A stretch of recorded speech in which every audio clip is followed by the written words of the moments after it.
간밤에 미국 증시 너무 좋았습니다. 지난주 금요일에도 올랐고 뭐 오늘도 올랐고 지금 연속 상승 흐름 이어가고 있는데요. 다우는 0.5% 올랐고요. S&P 1%, 나스닥 지수도 1.2% 올랐습니다. 금요일에 4월 고용 보고서가 발표가 나왔는데요. 시장의 예상을 좀 크게 밑돌았죠. 그러니까 월가에서는 한 24만 건 정도 신규 일자리가 늘어날 것으로 예상을 했는데 이게 17만 5천 건으로 예상보다 많이 낮았습니다. 하지만 이게 절대적인 수치 자체가 뭐 완전 뭐 쇼크야 이 정도로 낮아진 게 아니기 때문에 어찌 보면 시장에서 되게 원하는 만큼 나온 것 같아요. 이게 3월에 31만 건이 늘었었으니까 이때는 너무 충격적으로 많이 나왔던 거고 지금 뭐 거의 일자리가 확 신규 일자리가 이제 줄어들면서 기대감이 다시 살아나는 거죠. 금리 인하 기대감. 왜냐하면 연준에서 계속 고용 상황을 보면서 보겠다. 그래서 뭐 노동시장이 무너지면 뭐 그거에 대한 대안도 있고 하면서 지금 약간 경제 흐름을 볼 때 고용시장, 노동시장을 상당히 좀 초점을 맞춰서 보고 있는데 이게 완전 무너진 것도 아니고 그렇다고 해서 뭐 우려스럽게 뭐 높은 것도 아니고 이러다 보니까 하여튼 시장에는 딱 좋게 나온 것 같아요. 금리 인하 기대감도 살아있고 그렇다고 해서 경제가 완전히 무너졌나? 라는 우려까지는 가지 않은 수준, 딱 좋은 수준으로 나온 것 같습니다.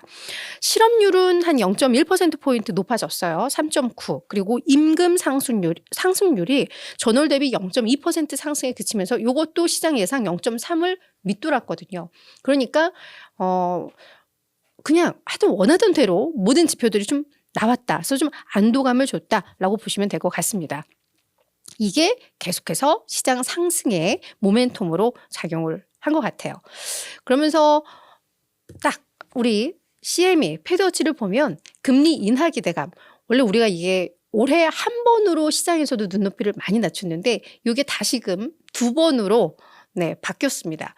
그리고 첫 금리 인하를 원래 한 11월 정도까지 늦춰지는 분위기였는데 첫 금리 인하 기대감이 이제는 9월부터 또 시작이 됐고요.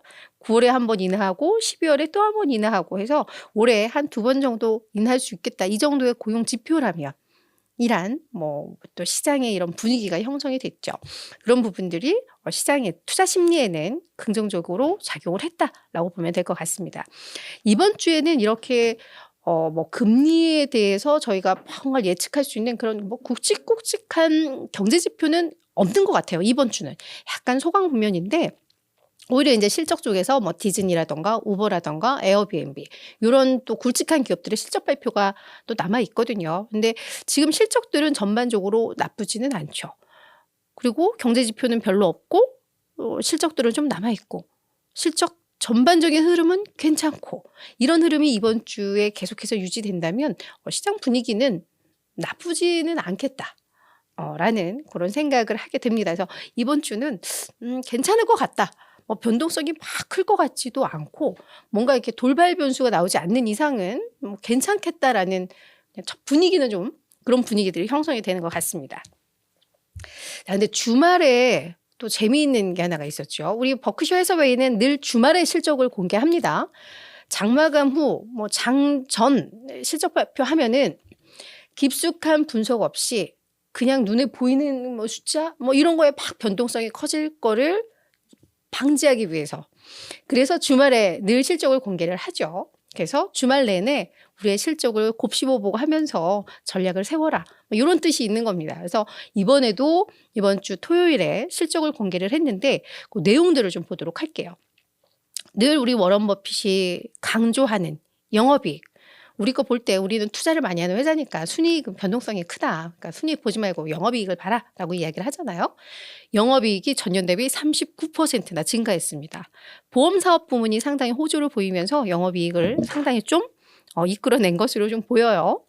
그리고 현금 보유액도 우리가 매우 주목하는 지표 중 하나인데 이게 1,890억 달러.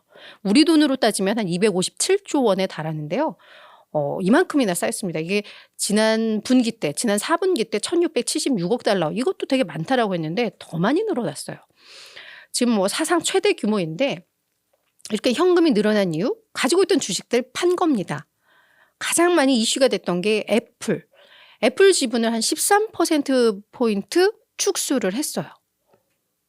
그러면서 이제 사람들이 걱정을 많이 했죠. 그렇지 않아도 애플 뭐 아이폰에 대한 우려, 중국 시장에 대한 뭐 우려, AI의 뭐 뒤처짐 뭐 이런 것 때문에 애플에 대한 우려가 있는데 그래도 실적 공개하고 나서 괜찮았는데 워런 버핏이 이렇게 많이 팔아 제꼈다고? 제일 많이 갖고 있는 주식이었는데 그런 우려가 나왔는데요. 우리 워런 버핏에서는 이 부분에 대해서 계속 설명을 해줬습니다. 우리 여전히 애플 신뢰하고 우리가 제일 많이 갖고 있는 게 애플, 뭐 아멕스, 코카콜라인데 아멕스, 코카콜라보다 오히려 이 애플의 비즈니스가 훨씬 나아.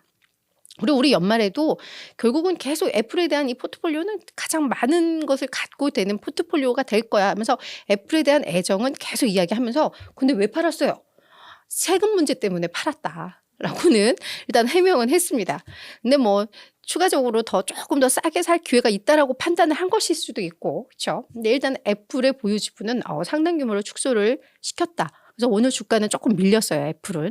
근데 뭐 이런 게 있었고, 파라마운트, 요즘 M&A에 또 핫한 뭐 그런 이슈를 가지고 있는 파라마운트 지분은 전량 다 1분기 동안 매도를 한 것으로 또 설명을 했습니다. 마이너스였대요. 이익 못 보고 손실 보면서 이제 팔았다라고 하면서 이 부분에 대해서는 파라마운트 투자도 100% 내 결정이었고 이거 매도한 것도 다 내 책임이었다. 이건 내가 잘못했다라고 이야기를 했는데 그만큼 파라마운트에 대해서는 다소 좀 실망을 했다라는 해석이 좀 나올 것 같습니다. 다만 파라마운트는 계속해서 뭐 M&A 이슈들이 좀 나오면서 주가가 어떤 그 기업의 가치보다는 M&A 이슈에 따라서 좀 움직이고 있는 그런 상황인데 뭐 일단 우리 워런 버핏은 좋지 않게 판단했다 이렇게 보시면 될 것 같아요. 그리고 우리 찰리 먼거 어르신께서 작년에 이제 타계하시고 나서 이제 그럼 완전한 또는 후계 구조를 이렇게 또 완전히 세워야 될 텐데 그 부분에 대한 관심도 많았는데 2021년에 일단 후임자는 그렉 아벨 비보험 쪽을 이끌고 있는 요 그렉 아벨 부회장을 또다시 좀 강조를 했습니다. 또 이렇게 높여줬는데 지금 요 버크셔 해서웨이의 투자를 지금은 워런 버핏이 뭐 완전히 의사결정에 있어서 가장 중요한 역할을 하죠. 근데 그 밑에 여러 또 이 경영진들에게 일부 자금들을 약간 또 독립적으로 운영을 하게끔 하고 있는데 이 그렉 아벨에게 자신의 모든 것을 이제 약간 주는 듯한 느낌입니다. 앞으로 모든 투자 결정에 대한 최종 발언권은 요 그렉 아벨이 갖게 될 것이다. 완전 신뢰를 한 거죠. 그러면서 그렉 아벨이 되더라도 뭐 애플, 아멕스, 코카콜라 요 투자는 뭐 계속 유지될 것이고 뭐 이런 얘기들을 했고 그렉 아벨이 그동안 우리들의 어떤 그 투자 가치를 잘 이어받아서 잘할 것 같다라고 여러 명으로 이 중에 그럼 누가 될까 했는데 그중에 그냥 딱 그렉 아벨을 가장 위로 올려놓았다라고 보시면 될 것 같아요. 그래서 시장에서는 뭐 이 부분에 대해서는 뭐 크게 우려를 한다거나 뭐 너무 아주 또 큰 기대 뭐 이런 분위기는 아니었던 것 같은데요. 나쁘지는 않았던 또 어느 정도는 예상 가능했던 뭐 그런 발언이었다라고 보시면 될 것 같고요. 마지막으로 AI에 대해서는 워런 버핏은 약간 좀 우려의 시각을 나타내더라고요. 지금 AI로 인한 그런 사기, 뭐 음성도 변조가 되고 뭐 얼굴도 그렇고 이런 부분 때문에 AI 사기가 앞으로의 성장 산업이 될 수도 있겠다. 우려를 한 거죠. 상당히 이 부분에 대해서. 그러면서 왠지 과거의 핵무기와 좀 비슷할 것 같다. 처음에 의도는 되게 뭐 좋은 의도로 하는데 이 부작용을 어떻게 막을 것인가에 대한 이제 고민이 필요하다라는 그 어떻게 보면 화두를 좀 던져준 것 같은 뭐 그런 느낌. 그래서 요 정도의 좀 멘트도 있었다라는 거 좀 참고하면 될 것 같고 아까 그 후임자 뭐 이런 거에 대해서도 워런 버핏도 이제 올해 8월이 되면은 94세, 94세가 된대요. 그죠? 그리고 자신의 오랜 친구도 이제 작년에 돌아가셨고 하니까 약간 뭐 월가에서는 본인도 머지않아 이 죽음의 순간을 맞이할 것이다라는 걸 이런 걸 좀 준비하고 있는 게 아닌가 뭐 이런 얘기들이 나오더라도 좀 짠해요 마음이 한쪽이 그죠. 되게 이 투자 시장에 있어서는 정말 큰 의미 있는 인물이었기 때문에 그래서 뭐 이런 내용들이 좀 있었다라고 보시면 될 것 같고요. 근데 이 부분에 대해서 우리 월가의 해석들을 또 볼 필요가 있었던 것 같아요. 특히 증시 입장에서는 애플 요거 매도한 거 그리고 현금 보유량이 지금 1,890억 달러이고 이게 2분기에는 2천억 달러를 돌파할 것이다라는 전망까지 나오고 있으니까 그래서 이 부분에 대한 해석을 좀 봐야 될 것 같은데 우리 스미드 캐피탈 매니지먼트의 빌 스미드 투자 책임자가 뭐라고 이야기를 했냐면 뭐 우리 현금 계속 쌓이면서 이 얘기도 계속 나왔던 거긴 한데요. 워런 버핏의 이런 논평을 보면 현재 시장에서 많은 기회를 보지 못하고 있다는 것을 시사하고 있는 것 같다. 그러니까 아직 이렇게 싸게 살 만큼 그렇게 매력적인 자산이 보이지 않는다라고 판단을 하고 있는 것 같다라는 거죠. 그러니까 현금 쌓아놓고 있고 투자를 안 하고 애플도 오히려 지분을 줄이고 그러면서 기록적인 수준의 현금과 애플의 포지션을 축소한 것을 고려를 한다면 워런 버핏은 지금 어느 때보다 약세론이다. 아마 증시가 40% 정도 빠질 거를 뭐 예상하고 있는 거 아니겠느냐? 뭐 이런 해석들도 나오기는 좀 했습니다. 요거는 참고로 하시면 좋을 것 같아요.